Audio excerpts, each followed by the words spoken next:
colors of the rainbow. Please subscribe to my channel and support me.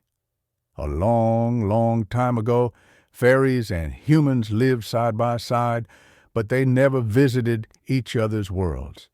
The world of the fairies was beautiful, soft, snowy, and sparkling. Everything was white.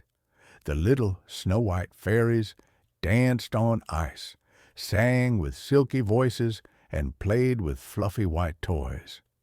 Even though it was all very pretty, after a while the fairies got used to it and started to feel bored. They didn't even notice the white beauty around them anymore. They didn't know what they were missing. But what they truly longed for were colors. One day, the fairy queen's daughter, Betsili, had an idea while playing with her friends. "Let's race," she said. "Let's see who can fly the farthest." With a flutter of their crystal wings, the fairy girls flew high into the sky, laughing and soaring past the clouds. They flew so far that night began to fall, and they couldn't find their way home. So they found a cave in the mountains and snuggled up together to sleep. In the morning, birdsong woke them up. As they stepped outside, their eyes widened with wonder. The sun was rising, lighting up golden skies.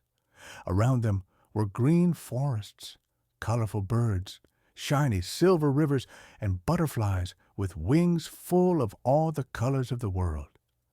This was the first time the fairies had ever seen colors, and they were amazed. They wanted to go home and tell their families right away. But how could they explain something no one in their world had ever seen? They tried, but when they reached their snowy white home, they realized they couldn't describe colors at all. Time passed, and the fairies started to miss the colorful world very much. Then they heard about a summer festival in the human world and asked the fairy queen for permission to go. The festival was held at the palace of Indra, the humans' great goddess. But before the fun began, everyone had to give Indra a gift. The poor fairies didn't know about this tradition and hadn't brought anything. "What can we do?" they whispered in worry. Then Betsili smiled and said, "We can sing and dance for her. That's our gift." So they did, beautifully. Indra was so delighted by their music and dancing that she asked, "What would you like in return for your lovely gift?"